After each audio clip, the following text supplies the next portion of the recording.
Tu tak cakap banyak. Nak telan tu. Menyambar tu tadi. Okey, ni ular punti yang kecil. Kita bagi makan dia dekat king cobra. Makanan mewah juga. Follow.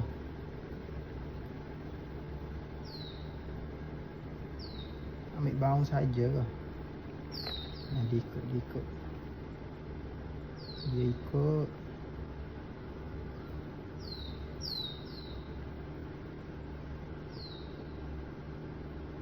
Berhenti pula. Okey, jalan. Jalan dah. Go.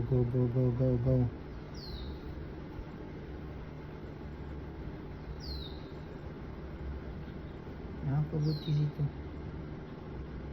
Kita biar dulu, kita tutup dulu.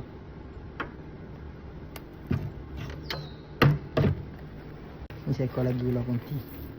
Kita bagi makan dekat Jack Sparrow. Nampak peluang menyambar tu tadi.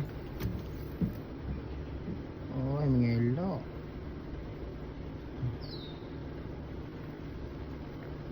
Ni ekor dia kudung sikit.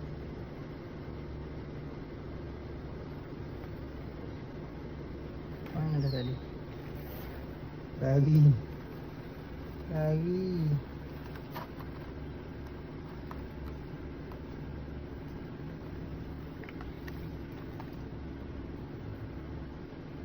Jack Sparrow ni dia suka makan ular sawah. Kita ajar juga bagi makan ular-ular lain. Dia nak.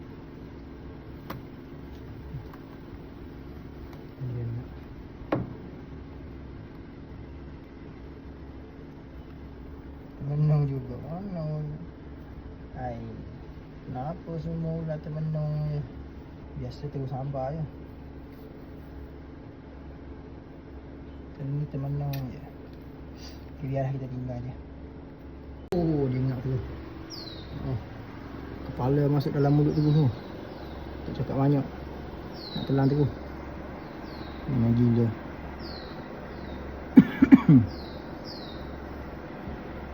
Tak cakap banyak tu nak telan ni. Telan hidup-hidup.